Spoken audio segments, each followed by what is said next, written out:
The Lord be with you. And with your spirit. A reading from the Holy Gospel according to Mark. Glory to you, O Lord.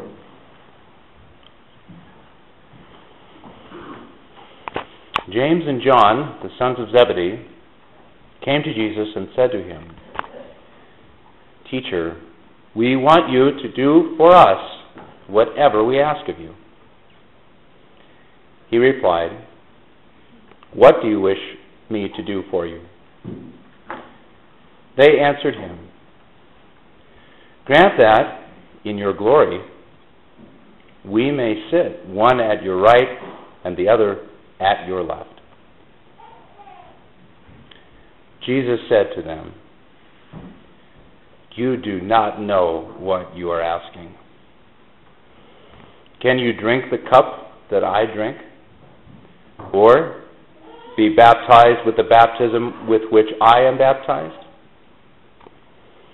They said to him, "We can." Jesus said to them, "The cup that I drink, you will drink. And with the baptism with which I am baptized, you will be baptized. But to sit at my right or at my left is not mine to give, but is for those for whom it has been prepared."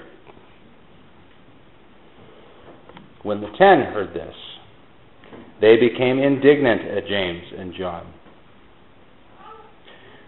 Jesus summoned them and said to them, "You know that those who are recognized as rulers over the Gentiles lord it over them, and their great ones make their authority over them felt. But it shall not be so among you. Rather, whoever wishes to be great among you will be your servant.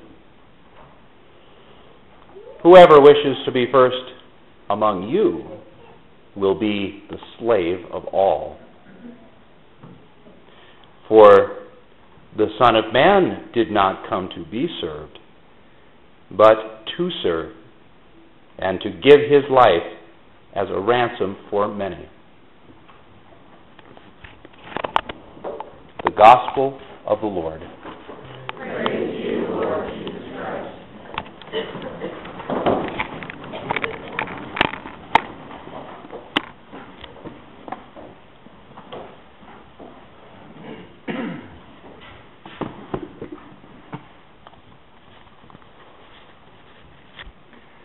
As Jesus draws a contrast between authority in the church and in the world, our readings offer us an opportunity to talk about that which is on all our minds these days, the forthcoming elections. In other words, politics. I want to begin by affirming the church's right and obligation to join in civil discourse, especially by applying gospel principles and the teachings of our higher pastors to the issues and political circumstances at hand. I would also add that, having done a great deal of research to ensure that my remarks to you are accurate, I ask that you consider what is said with an open mind and a prayerful heart. Yet, if you give me a fair hearing and later wish to point out an error on my part, I will give you a fair hearing. Hopefully we can all come to a better appreciation of the truth of things and how we should act as Catholic citizens.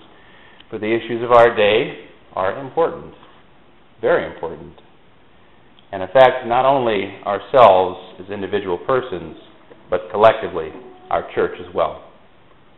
Yet, I ask, when was the last time that you heard a sermon on politics?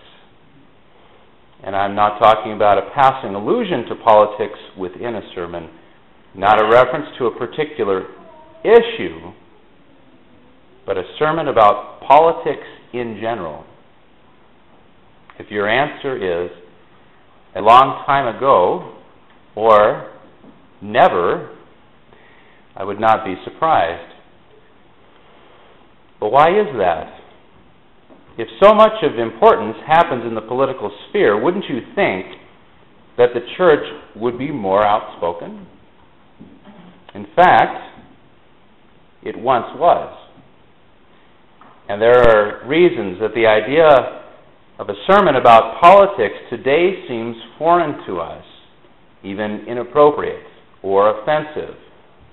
And we will talk about how that change came about in a minute. Mark Twain once said, "History doesn't repeat itself, but it does rhyme." We don't have to look back very far to find an example of ecclesial political relations gone awry, yet also one which we all feel comfortable passing judgment upon. In the years leading up to the Second World War and the Holocaust, Nazism sunk its roots into deeply Christian, even deeply Catholic culture. And today it is asked, how could that have happened?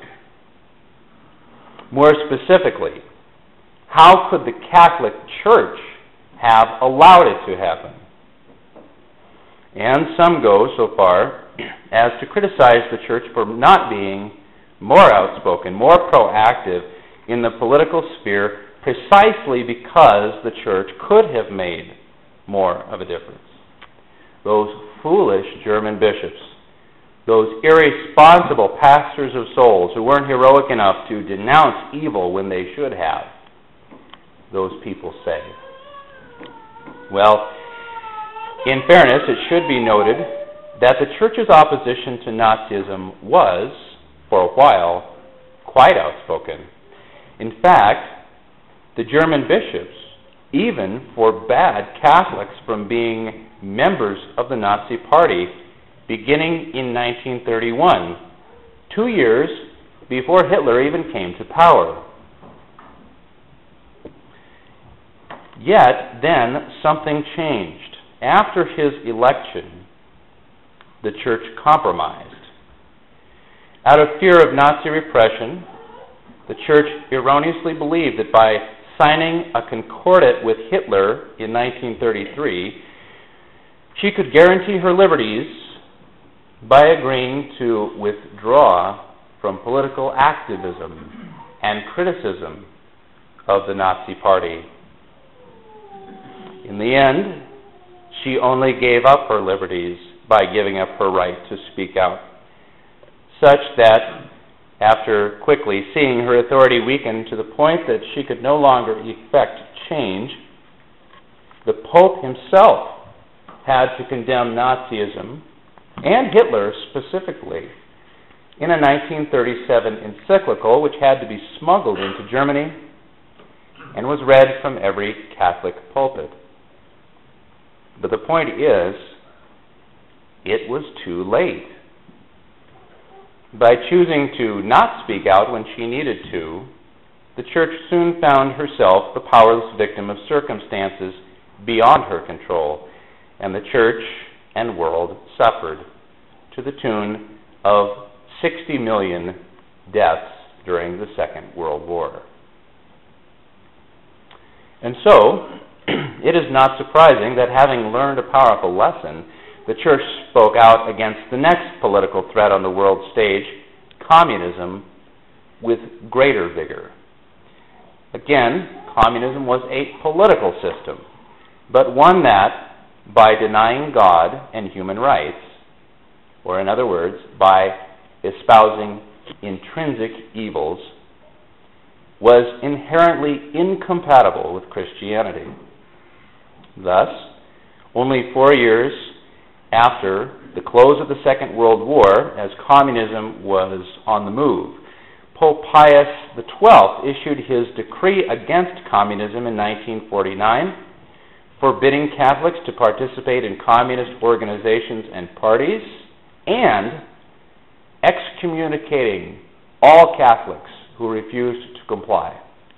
The largest mass excommunication of Catholics in history. as communism continued to spread, even to the Catholic nation of Cuba, his successor, Pope John the 23rd, continued this policy by forbidding Catholics to vote in support of communism in 1959 and later excommunicating Fidel Castro. So, pausing, let's take note here. Here we have popes explicitly forbidding Catholics to either be members of or vote for a political party and imposing excommunication upon them if they did otherwise. And this only in 1959. Returning to our own situation, in the United States, the Catholic Church in the 20th century enjoyed a period of incredible growth and prosperity, engaging freely in the political sphere, but not finding herself needing to oppose any intrinsic evils in U.S. politics. For the most part, Catholics identified themselves with the Democratic Party, and statistically, most Catholics were Democrats, to the point that it wouldn't have seemed shocking if your priest even encouraged you to vote Democratic from the pulpit. After all, everyone was familiar with the cozy relationship between the party and the church, and moreover, Americans of all religious backgrounds were used to the American tradition of preachers being outspoken about political issues, even to the point, though mostly in Protestant circles it should be said, of preaching for or against particular candidates.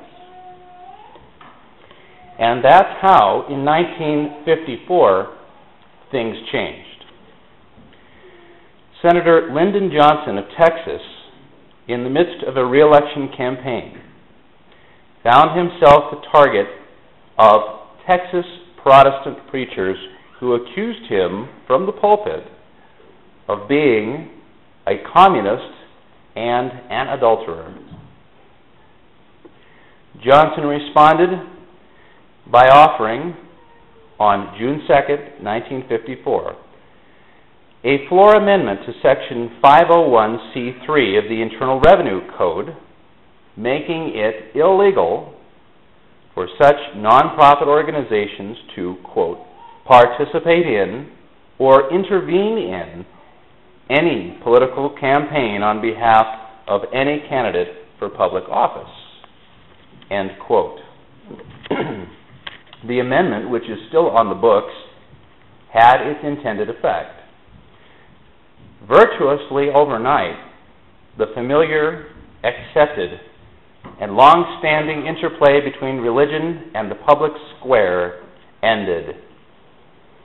Undoubtedly, many church leaders reasoned that this was actually a good thing, which would protect the church from the often surly world of politics. But one thing was certain. All church leaders, Catholic and Protestant, now feared that by exercising their constitutional right to free political speech, they would be penalized by losing their tax-exempt status. Not long thereafter, another radical change occurred, this one within the Democratic Party itself. Many of you can remember the 1968 Democratic National Convention debacle. While the elder party leadership met on the inside of the convention hall, outside, young people rioted in the streets as a sign of their frustration with the nation's oldest political party. In a sense, the 68 convention marked a turning point. From that point onward, the old guard of the party would go into decline, while a new generation of young Democrats would rise up to remake the party according to their values. This metamorphosis would occur gradually, however, so gradually that many Catholic Democrats hardly noticed or objected. To them, since the name was the same, the values were the same. Theirs was the party of FDR and JFK. Theirs was the so-called Catholic Party. I have encountered this perspective on numerous occasions, but as one who never experienced the Democratic Party of years ago, I cannot relate to it. Moreover, as a pastor of souls, I cannot accept it. Why not? Because as a priest, I have three priorities that supersede any political loyalty. The third, and arguably least important of these, is that I am opposed to the scandal that harms the Church and her witness to Christ when Catholics publicly support those things that our faith condemns as intrinsically evil. Scandal such as this certainly occurred during the recent vice presidential debate, when for the first time two men, both Catholics, took irreconcilable and opposing positions on abortion. The second priority I have in mind as a pastor is my concern that no harm be done to others' well-being or the well-being of society. Thus, I must condemn, along with the universal Church, those evils that threaten life and the common good. But my first priority is my concern for the spiritual welfare of souls, for their eternal salvation. And when political circumstances threaten this, then I feel I must speak out for the welfare of my flock and others. Our American bishops have been tracking the rise of those things the Church considers intrinsic evils for some time and with great alarm. A few years ago, they published a document entitled Forming Consciences for Faithful Citizenship, which I would ask you to seek out and read. In it, they affirm the right of the Church to speak on political matters, stating, quote, "The United States Constitution protects the right of individual believers and religious bodies to participate and speak out without government interference, favoritism, or discrimination. Our nation's tradition of pluralism is enhanced, not threatened, when religious groups and people of faith bring their convictions into public life." End quote.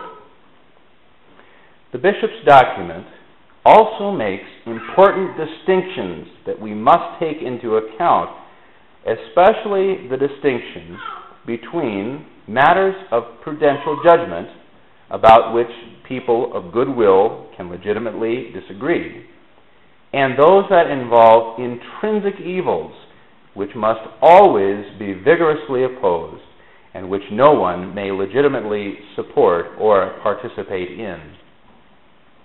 As the document says, quote, "There are some things we must never do as individuals or as a society, because they are always incompatible with love of God and neighbor. These intrinsically evil acts must always be rejected and never supported." End quote. The bishops go on to offer guidance as to the hierarchy of issues at hand, since not all are of equal moral weight. How to balance the budget, for example, is not in the same category as whether or not abortion should be permitted under law.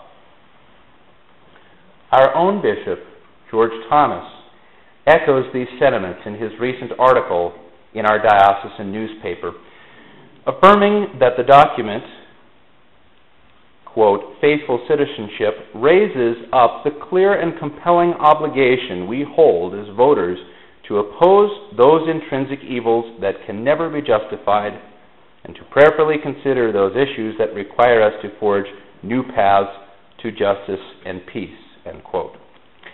Bishop Thomas concludes his column by repeating his condemnation of what he terms camouflage Catholicism, or as he puts it, quote, the radical privatization of religion that unhinges the connection between faith and public life, religion and morality, prayer and compassion, worship and justice, or, in gospel parlance, love of God and love of neighbor, end quote. His brother bishop, Bishop Thomas Peprocki of Springfield, Illinois, would certainly agree. Why do I mention Bishop Peprocki, whom you have likely never heard of? Because he has, in a recent article, put into words a position that I and many other pastors feel we must affirm. Taking note of the newest versions of the Republican and Democratic Party platforms, which are the formal, public, and guiding policy documents of those respective organizations, Bishop Peprocki puts it succinctly, quote,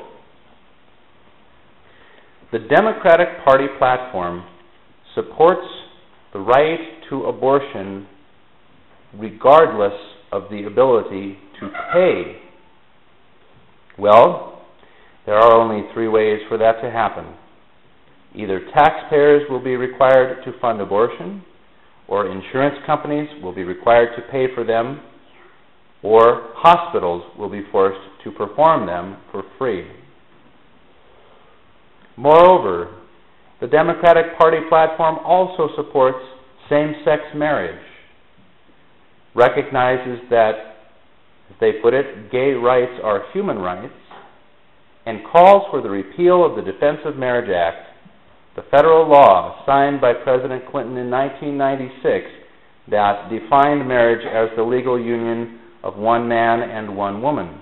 Now, why am I mentioning these matters in the Democratic Party platform? There are many positive and beneficial planks in the Democratic Party platform, but I am pointing out those that explicitly endorse intrinsic evils.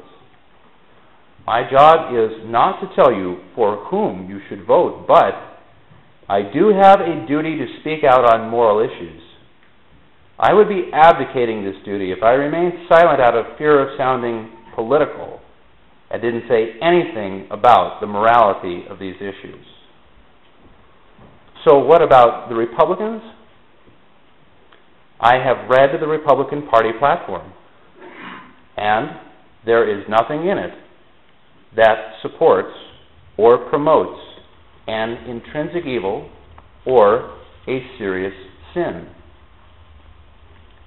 Certainly there are pro-choice Republicans who support abortion rights and so-called log cabin Republicans who promote same-sex marriage, and they are equally as wrong as their Democratic counterparts. But these positions do not have the official support of their party. You need to think and pray very carefully about your vote, because a vote for a candidate who promotes actions or behaviors that are intrinsically evil and gravely sinful makes you morally complicit and places the eternal salvation of your own soul in serious jeopardy. End quote. We all know how much abortion has taken center stage in political debates and divides for almost 40 years now. In the past, it was not uncommon to hear Catholic Democrats dismiss the criticism leveled against their party by saying, "I'm not a single-issue voter," as if the legal murdering of millions of children in the womb was not a sufficiently grave issue to justify basing one's vote upon it. What I wish to point out is that now that false excuse is a thing of the past. The Democratic Party of today supports not only abortion, and not only abortion regardless of ability to pay, but also the taxpayer-funded distribution and promotion of contraception and abortion, embryonic stem cell research, homosexual activity, including explicitly in their party platform among youth, the campaign to call homosexual unions marriage, the adoption of children by homosexual couples, and the coercion of Catholic institutions to pay for and provide contraceptives, sterilization surgeries, and abortion-inducing drugs in clear violation of our religious liberty. So, how many issues is that? How many intrinsic evils is that? How much evil does this party have to espouse and promote before Catholics will say enough? When will Catholic Democrats either raise a cry against their party or else leave in opposition? Because at the present moment, neither is happening, and the church and society are suffering. Ultimately, this comes down to the following deceptively simple issue. Where does a person's loyalty lie? With God and His church, or with a political party of men? We have seen from history what happens when Catholics or the pastors of our church defer to institutionalized evil when they have the chance to speak out against it. When they cowered in the face of political might until it was too late. In my opinion, the time has long since arrived for Catholics in our own nation and time to apply their Christian values in a bold and courageous way.